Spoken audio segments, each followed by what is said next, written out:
Segredo. Espera um pouco, eu vou pausar, daí eu vou entrar no Brocava e vou mostrar tudo que eu preciso fazer pra esse segredo. Pronto, galera, agora eu vou mostrar um segredo estranho do Brocava, né? Ora, primeiro você precisa vir aqui no supermercado e pegar uma coca. Só pra ser saudável. Roubaram. Você pega leite e depois você pega água. Pronto. Agora você tem que ir na casa número, deixa eu ver, tá disponível também, né? Tá disponível sim, casa número 19. Vem aqui. Depois você tem que colocar essa casa aqui. Quase morri, né? Após você colocar essa casa, espera aguardar. Agora você entra nessa casa. Entra e pula aqui 2 vezes. 1, 2. Pronto.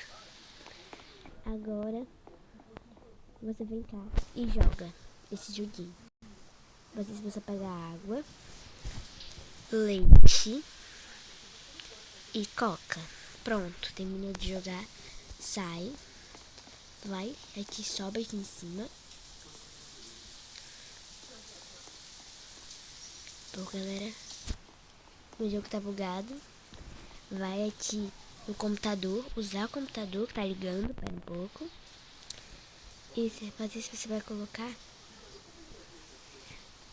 aqui em Brocava Ambiente. Você vai deixar ligado. Agora você tira todos os seus itens. Deixa eu ver aqui onde é que tá, onde é que tá, onde é que tá, onde é que tá, onde é que tá. Agora você tem que pegar isso aqui. E voltar aqui pro computador. Só que daí agora, você voltar pro computador, você vem cá e coloca em Job Search. Agora, era um pouco. Agora você vai aqui pro lado, em mensagens. Pula e liga a TV. E olha que barulho estranho. Pera um pouco, segura isso e olha que barulho estranho. Pai, do Filho, do Espírito Santo. Amém. Obrigado, Papai do Céu, por mais esse dia de vida. Proteja meu anjinho da guarda, meu anjinho da guarda, meu anjinho da guarda, e livra-me de todos os males. Amém. Ai!